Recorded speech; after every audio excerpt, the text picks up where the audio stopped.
Imagine someone with a crippled hand trying to fingerboard. Like they're all pretty good. Man, look that up on YouTube, crippled fingerboarding. No.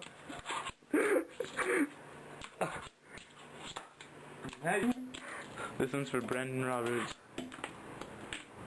Brandon Roberts, here I come. This one's for Snoop. Mike Schneider, I hate you. Mike Schneider hates on the video. Oh, Well, I don't think you'll see his face. Get down.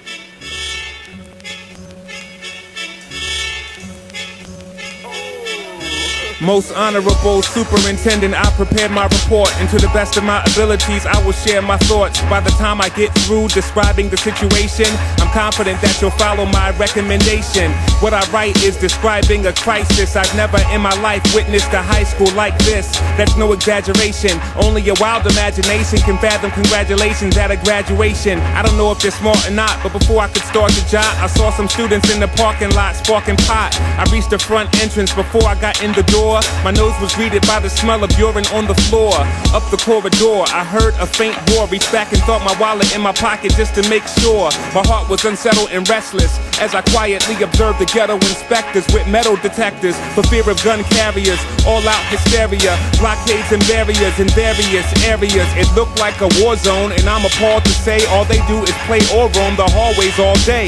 The classrooms that had kids were straight pandemonium. Every class I went to, nobody had control of them. Cats had no heart. In fact, it was so dark you'd have been scared if you had a bat and you were Joe Clark. Foul speech abounds.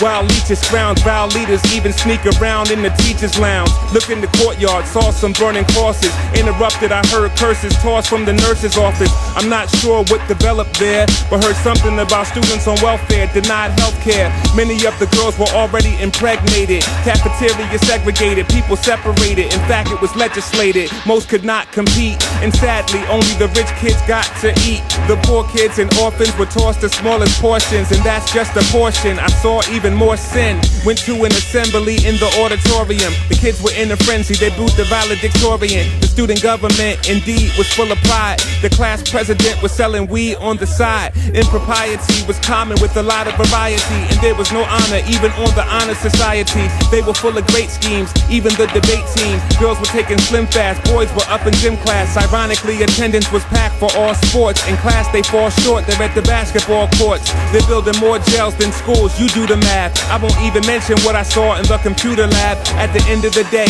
half the school was in detention. And that's not to mention those who were out on suspension. I walked around to see anything extracurricular. Most kids had left, there was nothing in particular. One thing caught my attention that I would call shocking. In the Bible club, a girl was teaching false doctrine. I went to the principal's office to meet the principal, but found the principal to be a man of few principles.